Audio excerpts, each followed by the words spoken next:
65 years ago, the city of Gloucester was an entirely different place. In 1950, for starters, we had no 128 bridge. We had no 128. It was in the making, but it wasn't available to us. 65 years ago, every vehicle that came in and off of Gloucester and Cape Ann came over the Blinman Bridge. Every bit of heavy freight that came into Gloucester came in via the railroad. And the freight yard was on Railroad Avenue where the Shaw's Market is today. And the freight yard spurs were stretched all the way down to the intersection of Maplewood Avenue and Railroad Avenue at the dummy, just where that garage is and the used car lot. And on those spurs, there were many, many freight cars, flat cars, with diesel engines for the vessels that were being built to increase the fleet in the late 40s and 50s. It was a time like no other, and it was a pivotal year. The decade between 45 and 55, that 10 years was the pivotal year for the history of Gloucester and for the fisheries in Gloucester. It reached its zenith in 1950, the year I went to Gloucester High School, entered Gloucester High School. Gloucester's adventure played a role at that time in the history making of Gloucester's Harbor.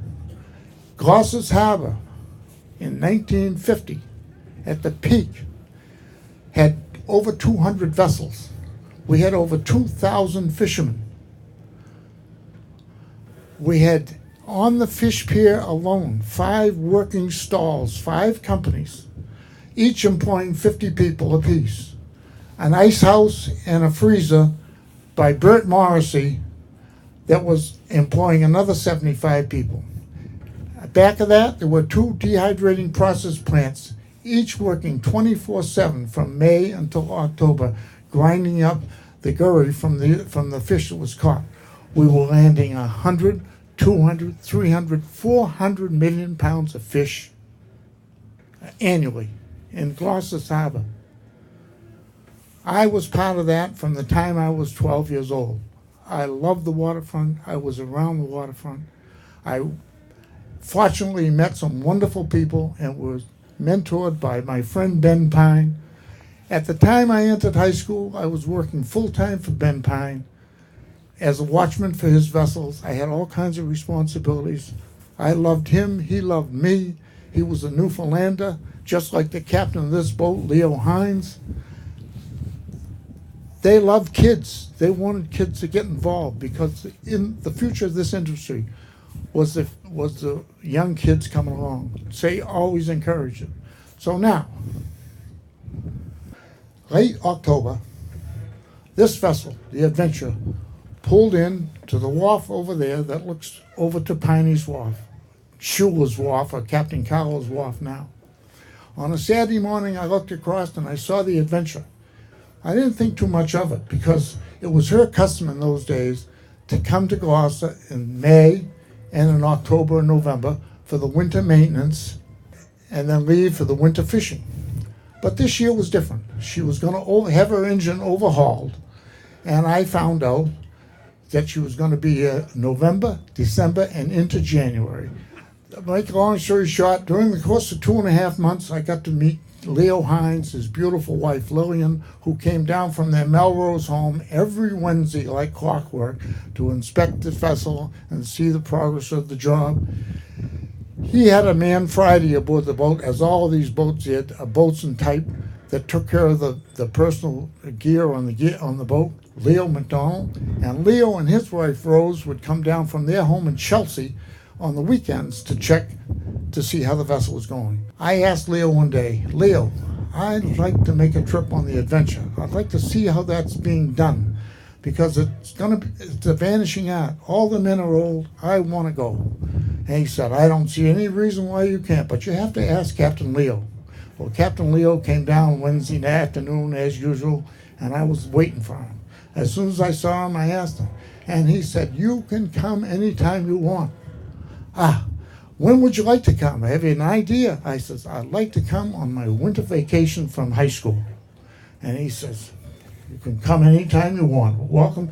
Just look in the Gloucester Daily Times. When we're held in the Times, call Leo McDonald, find the time that we're going to go out when we sail, and be at the dock. When school vacation rolled around, I was on my way to Boston, and the Boston to Maine. I had a sea bag almost as big as me in the seat alongside of me. I got off the North Station, picked up a cab, go to the fish pier. That February day, it couldn't have been colder. I landed on the wharf. I went into the restaurant to get a little shin heat. I made my way down to the Adventure. It was low tide. I looked down. I threw my bag aboard, and that was that. I was bound for 8 days, wharf to wharf, on the Adventure.